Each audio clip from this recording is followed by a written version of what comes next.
আসসালামু আলাইকুম। আজকের ভিডিওতে শেয়ার করব একটা ওড়না দিয়ে তৈরি করা কাপ্তান জামার ডিজাইন, কাটিং এবং সেলাই সম্পূর্ণ ভিডিও। তো দেখতেই পাচ্ছেন ড্রেসটা কিন্তু আমি পরে দেখিয়ে দিচ্ছি আপনাদেরকে। এটা কিন্তু ওড়না দিয়ে তৈরি কাপ্তান জামা। তো এখানে কাপ্তানটা তৈরি করার জন্য আমি একটা নর্মাল ওড়না নিয়েছি 3 পিসের। তো ওড়নাটা একটু ডিজাইনার ছিল, অর্থাৎ মাঝখান দিয়ে মনে হচ্ছিল যেন গলা আছে, এরকম মানে গলার ডিজাইন আছে। তো এইভাবেই একটা ওড়না নিয়েছি। ওড়নাটা একদমই নতুন, একবারও ইউজ করা হয়নি। আর সাইড দিয়েও একটু পাড়ের ডিজাইন আছে। তো এরকম একটা ওড়না দিয়ে কিন্তু আপনারাও কাপ্তান তৈরি করতে পারেন। ওড়নাটা 4 ভাঁজ করে নিয়েছি। এখান থেকে 2.5 ইঞ্চিতে গলার চওড়া রাখছি এবং পেছন গলা রাখছি 3 ইঞ্চি লম্বায়। গোল গলা ড্রয়িং করে দিলাম। সামনের গলাটা আমি রাখছি 6 ইঞ্চিতে। আপনারা যদি বড় গলা পরতে পছন্দ করেন তাহলে আরেকটু বড় রাখতে পারেন, তবে আমি ছোট গলা পছন্দ করি তাই 6 ইঞ্চিতে রেখেছি। আর এখানে কিন্তু আমি একটা পান পাতার গলার ডিজাইন দিয়ে দিয়েছি। আর এখানে শোল্ডারের মাপ নেওয়ার প্রয়োজন নেই, আর্মহোলের মাপটা নিয়ে নিতে হবে। তো আর্মহোলের মাপটা আমি 7 ইঞ্চিতে নিয়ে নিলাম। আর বডির মাপটা আমি নিয়ে নিব হচ্ছে 9.5 ইঞ্চিতে। তো 34 বা 36 যাদের বডি তারা কিন্তু এই মেজারমেন্টে কাপ্তানটা তৈরি করতে পারেন। তো আপনারা বডি যত দিয়ে সাধারণ কামিজ তৈরি করেন তার থেকে কিন্তু 1-2 ইঞ্চি বেশি করে দিয়েই কাপ্তানটা তৈরি করবেন। তো কথা বলতে বলতে আপনারা নিশ্চয়ই দেখে নিয়েছেন আমি কোথায় কত মেজারমেন্ট দিয়েছি। এখন এখান থেকে হাতার ঘেরের মেজারমেন্টটা দিয়ে দিচ্ছি 5 ইঞ্চিতে। আমার কিন্তু এখানে 4 ইঞ্চি দিলেই হতো, কিন্তু যেহেতু কাপ্তান একটু লুজ পড়তে হবে এই কারণে কিন্তু আমি 5 ইঞ্চি দিয়েছি। আর নিচের দিক দিয়ে আমি একটু রাউন্ড করে দিব। দেখুন 5 ইঞ্চিতে এভাবে ধরে নিচের কর্নারটা রাউন্ড করে দিব। আপনারা চাইলে কিন্তু 4 কোণাও রাখতে পারেন, তবে আমার কাছে 4 কোণা পছন্দ নয় কারণে আমি রাউন্ড করে দিয়েছি।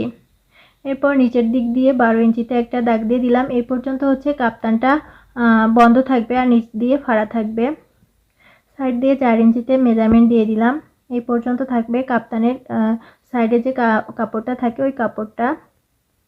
তো যেহেতু ওড়না দিয়ে তৈরি করছি, ওড়নার বহর কিন্তু অত বেশি না। আপনারা যদি বেশি বহরের কাপড় দিয়ে তৈরি করেন তাহলে কিন্তু সাইডে আরও বেশি পরিমাণ জায়গা রাখতে পারবেন।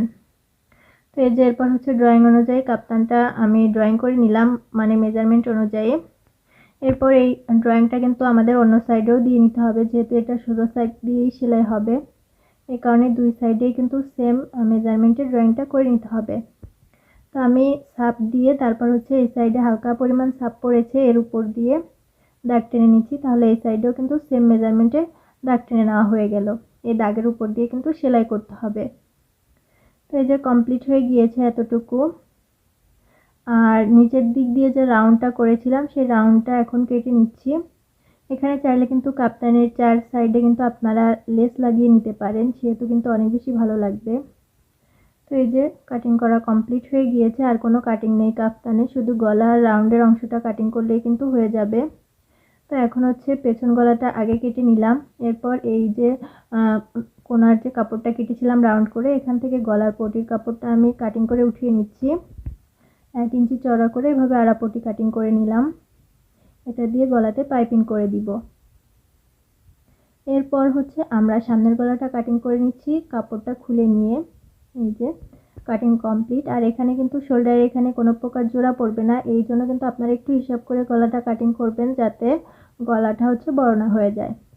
এরপর 16 ইঞ্চিতে হচ্ছে আমি একটু রাবার দিব কোমরের ওখানে।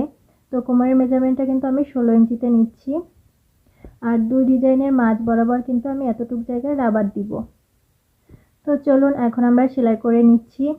তো যে পাইপিনের কাপড় কাটিং করেছিলাম সেগুলো জোড়া দিয়ে নিয়েছি। এখন এটাকে মাঝখান দিয়ে ভাঁজ করে সোজা সাইড থেকে হচ্ছে গলার সম্পূর্ণ রাউন্ডটা জুড়ে সেলাই করে নিব।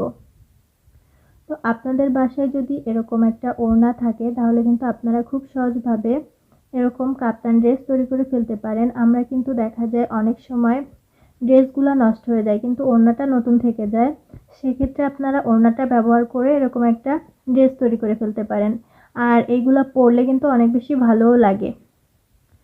তো আমিও কিন্তু আমার এই ড্রেসের ওড়নাটা দিয়ে কাপ্তান ড্রেস তৈরি করে ফেলেছি। আর এই যে কথা বলতে বলতে গলার পাইপিংও কিন্তু লাগিয়ে নেওয়া কমপ্লিট হয়ে গিয়েছে। এখন এটাকে উল্টা সাইডে নিয়ে নিলাম। আমি কিন্তু সোজা সাইডে পাইপিংটা লাগিয়েছিলাম। এরপর উল্টা সাইডে নিয়ে নিলাম, নিয়ে তারপর সাইড দিয়ে একটা চাপ সেলাই বসিয়ে দিচ্ছি। সম্পূর্ণ রাউন্ডটা ঘুরে একটা চাপ সেলাই বসিয়ে দিলেই কিন্তু আমাদের গলার কাজটা কমপ্লিট হয়ে যাবে। আর আপনারা যারা বড় গলা পরতে পছন্দ করেন সেক্ষেত্রে কিন্তু গলার মেজারমেন্টটা একটু বুঝে শুনেই দিবেন, কারণ এখানে গলার মেজারমেন্ট যা দেওয়া হয় তার থেকে কিন্তু কম বেশি হয় না, সেম ওইটাই থেকে যায়। আর যেগুলো শোল্ডারে আমরা সেলাই করি সেগুলো কিন্তু একটু কমে আসে, এই কারণে একটু বেশি দিয়ে থাকি। তো এই যে গলাটা কমপ্লিট, এখন হচ্ছে রাবারটা লাগিয়ে নিব।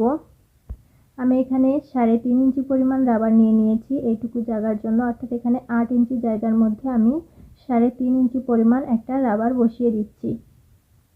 আপনারা চাইলে আরও কম বেশি করে নিতে পারেন, তবে রাবারটা নির্ভর করে আপনারা ড্রেসটা কতটা লুজ করে তৈরি করেছেন।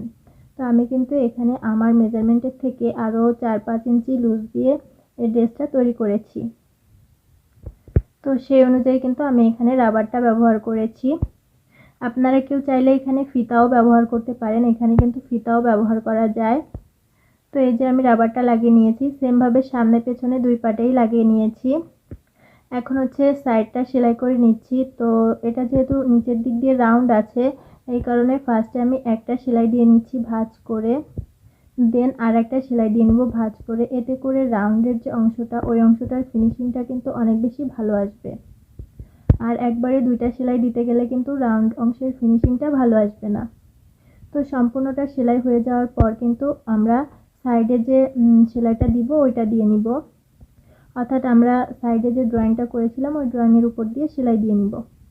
তো এই যে দেখুন, হাতার ঘের থেকে সেলাই করা শুরু করতে হবে। আমি যেভাবে দাগ দিয়েছিলাম সেমভাবে কাপড়টা খুব সুন্দরভাবে সেট করে নিয়ে তারপর ওই দাগের উপর দিয়ে সেলাইগুলো করে নিচ্ছি। আর এখানে কিন্তু এই দাগের উপর দিয়ে সেলাই করতে হবে, কম বেশি করা যাবে না, তাহলে কিন্তু দুই সাইডে দুই রকম হয়ে যাবে। সেমভাবে দুই সাইডে ড্রয়িং করে সেমভাবে হচ্ছে সেলাইটা করে নিতে হবে। আর লাস্টে গিয়ে আমি কি করেছি দেখুন, যে পর্যন্ত ফাড়া রেখেছিলাম তার থেকে আরও 5 ইঞ্চি উপরে আমি ফাড়াটা অফ করেছি, কারণ আমার কাছে মনে হচ্ছিল যদি আমি অতটুকু ফাড়া রাখি তাহলে নিচের দিকটা অনেক বেশি চাপা হয়ে যাচ্ছে, এই কারণে আমি ফাড়াটা আরেকটু বেশি দিয়ে দিয়েছি।